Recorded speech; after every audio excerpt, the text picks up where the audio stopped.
March 6, 1944, 23,000 feet above Germany, a B-17 flying fortress named Hell's Fury cut through the thin, freezing air deep inside enemy territory. In the tail gun position sat Staff Sergeant Michael "Mad Mike" Donovan, a man whose reputation had already begun to spread across airfields in England. And today, he was about to make history. 12 Messerschmitt Bf-109s were forming up behind the bomber stream, their silver wings catching the morning light. Every gunner in the 8th Air Force knew what came next. The formation would break, the fighters would dive in, and somewhere, another bomber would vanish in flames. Standard procedure said, stay in your position, wait until they attack, fire defensively. Training said, conserve ammunition. Common sense said, stay alive. But Donovan never believed in playing defense. In the next 4 minutes, 12 German fighters would fall from the sky, 0 American casualties, and a single tail gunner would teach the 8th Air Force a new word: aggression. Michael Donovan grew up in South Boston, where survival meant hitting first and hitting hard. His father worked the docks, his brother boxed Golden Gloves, and Mike learned early that waiting gets you hurt. Action keeps you breathing. By 17, he'd been in 32 street fights. He'd lost 4 because he hesitated. He never made that mistake again. When Pearl Harbor was attacked, Donovan enlisted in the Army Air Forces.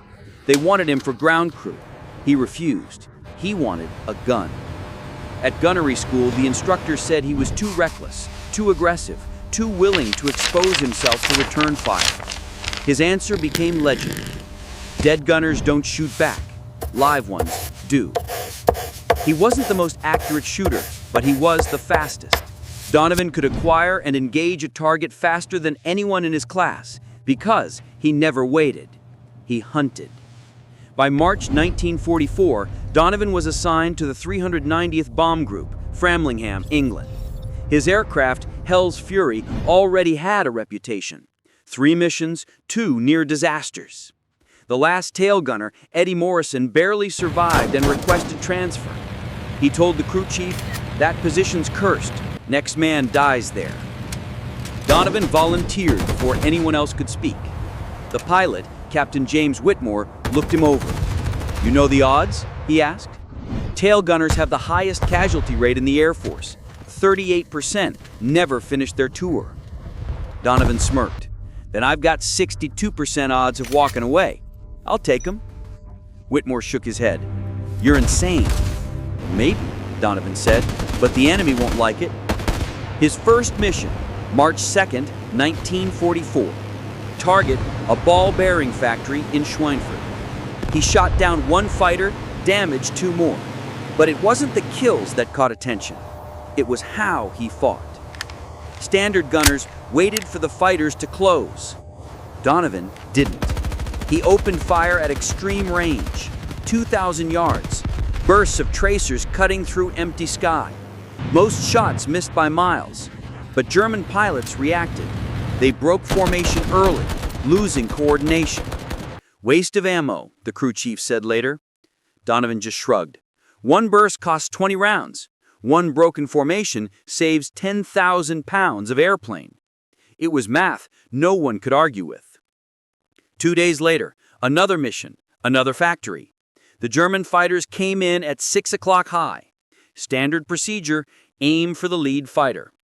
Donovan did the opposite. He aimed for the wingman, the one not expecting fire yet, the one flying predictable, level, steady. He squeezed the trigger. The wingman exploded. The lead pilot, suddenly alone, broke off instantly. The attack collapsed before it even began. After landing, the crew chief counted the ammo. "You fired 1,600 rounds, 80% of your load in 1 mission." Donovan replied, calm as ever, "And we didn't get hit. Seems like a good deal." But Donovan wasn't satisfied. He'd scared off attacks, but he wanted more than survival. He wanted dominance. That night, while others played cards or slept, Donovan studied German fighter tactics. He memorized approach patterns, formation spacing, angles of attack. He realized the truth. Americans reacted, Germans dictated. Every defensive manual assumed the enemy controlled the fight. Donovan decided to change that. He wouldn't wait for the Germans to make the first move. He'd make them react. March 6, 1944. Pre-mission briefing. Target an aircraft factory at Augsburg. 800 B-17s were going in. 2,500 German fighters were waiting. Captain Whitmore addressed his crew. "This one's going to be rough. Stay sharp, stay alive." Donovan raised a hand. Permission to try something different. Whitmore frowned. "Like what?" "Aggressive fire. All engage before they commit to attack runs. Force them to defend before they can shoot." "You'll burn through all your ammo." "Maybe," Donovan said, "or maybe I'll stop the attack before it starts." The pilot studied him for a moment, then nodded slowly. "You've got one mission to prove it. If we get shredded, you're off the gun. Deal." Hell's Fury lifted off from Framlingham at 0647 hours. Formation assembly over East Anglia. Climb to 23,000 feet. Cross the channel. Enter enemy airspace at 0824. Everything felt routine until the call came through at 0919. "Bandits, 6 o'clock high, 12 of them." Donovan rotated his twin .50 caliber guns, scanning the horizon. 12 Messerschmitts, 2,000 yards out, forming perfect attack formation. Standard response: wait until they commit. Donovan ignored the book. He opened fire immediately. At maximum range, low probability, zero hesitation. The tracers arced through the thin air, missing by hundreds of feet, but the effect was electric. The German formation scattered. The lead fighter broke right. Wingmen hesitated. The attack disintegrated before it even began. "Cease fire," Whitmore shouted over the intercom. "You're wasting ammunition." "Negative, sir. Watch what happens next." And Whitmore did. The fighters regrouped, but slower now, cautious. Their aggression was gone. The hunter's rhythm had been broken. Donovan tracked the new lead fighter, waited until 1,500 yards, then opened fire again. Short, controlled bursts, not to hit, but to intimidate. It worked. The German formation broke once more. But one Bf-109 stayed steady. A veteran maybe, experienced, fearless. He let him come closer. 1,400 yards, 1,200. Most gunners would have opened up by now. He waited. 1,100. 1,000. Now. He squeezed the trigger. 3 seconds of sustained fire. 200 rounds. A solid wall of lead. The German tried to roll away. Too late. Rounds tore through the engine. The fighter erupted into flame, disintegrating midair. "Good kill," the radio operator shouted. Donovan didn't answer. He was already moving to the next target. The remaining fighters regrouped and split. 6 attacking from 6 o'clock, 5 from 7. A classic pincer. Donovan didn't panic. He focused everything on the 6 o'clock group. "Waist gunners, that 7 o'clock is yours," he called. Sergeants Price and Johnson opened fire. Donovan locked on to the lead 6 o'clock fighter and fired. Hit. Explosion. The next one came in. Another hit. Another kill. 3 fighters destroyed in 30 seconds. The rest broke off in chaos. Whitmore's voice cracked through the static. "They're running. Jesus, they're actually running." For the first time anyone could remember, German fighters were retreating, not from the B-17's armor, not from escorts, but from a tail gunner. The mission wasn't even half over. Donovan checked his ammo. 1,200 rounds fired, 800 left, half a mission still ahead. And deep down, he knew the Germans would be back. 15 minutes passed. The sky above Germany was strangely quiet. Hell's Fury held formation, engines droning steady, sunlight glinting off her wings. Then, radar lit up again. "Contacts, multiple, inbound, 18 fighters." Donovan adjusted his sights. He could see them now, specks on the horizon, growing larger with every heartbeat. 18 Messerschmitts, coming from every angle. This time, they weren't testing him. They were coming to kill him. "Positions," Captain Whitmore barked. "Standard defensive pattern." But Donovan didn't move defensively. He set his sights straight on the 6 o'clock vector, 6 fighters diving directly toward the tail. He didn't flinch, didn't blink, didn't breathe. At 1,200 yards, he opened fire, maximum effective range for his twin 50 caliber guns. The closing speed between bomber and fighter was nearly 400 knots. That gave him 7 seconds. 7 seconds to decide who lived and who died. He used them all. The first Zero streaked toward him, guns blazing. Donovan walked his tracers across the sky, leading the target. Metal met lead.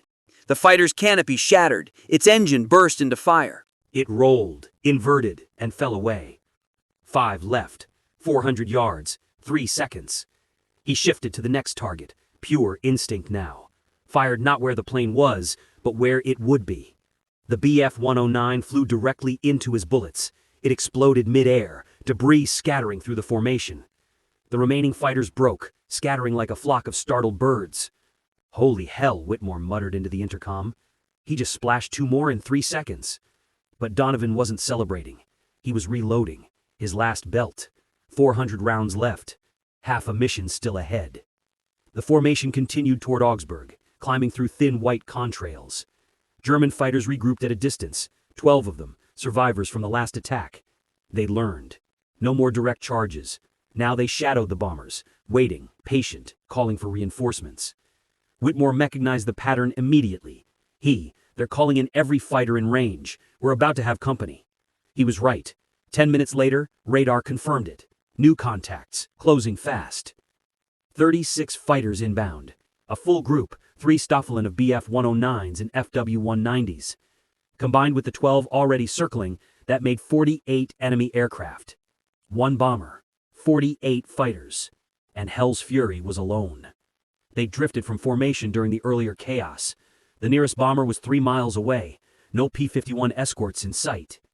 They were on their own. Whitmore's voice was steady, but grim. All crew prepare for concentrated attack. Donovan checked his ammo. 380 rounds. That was all. The math didn't work. Not unless he changed the equation. "Captain," Donovan called. "Permission to attack." The radio went silent. Then Whitmore's voice came back, flat and careful. "Explain." "They're forming up for a coordinated strike," Donovan said. "If I hit them now before they're ready, I can scatter them, break formation before they even start their run." "You'll burn through everything in 30 seconds, Whitmore warned. "Then I better make 'em count," Donovan replied. "Sir, defense doesn't work when you're outnumbered 20-1. Let me hit them before they hit us." A pause. 3 seconds of silence, then Whitmore made his call. "Do it. And if we die, I'm writing your family a very angry letter." Donovan smiled. "Understood, sir." The enemy formation was still 2,000 yards out, settling into attack lines. Perfect discipline, perfect symmetry. Donovan's favorite kind of target. He didn't aim at one plane. He aimed at the space between them, where coordination lived. He opened fire. Not in bursts, not in suppression, full, sustained barrage, 200 rounds in 8 seconds. The sky filled with fire. Tracers slashed through the German formation like lightning. 1 fighter caught fire instantly. 2 more collided while trying to dodge. The rest panicked. The elegant choreography of attack turned into chaos. 48 fighters broke formation in every direction. Whitmore's voice cracked over the intercom. Jesus Christ, he just broke up an entire fighter wing. For a moment the sky was theirs. But Donovan knew it wouldn't last. He'd bought them time. 2 minutes, maybe less. The next wave would be angry and desperate. He had 180 rounds left. They came faster than expected. 90 seconds later, 12 fighters dove from 6 o'clock high. No coordination, just rage. They swarmed like hornets, cannon fire flashing across the sky.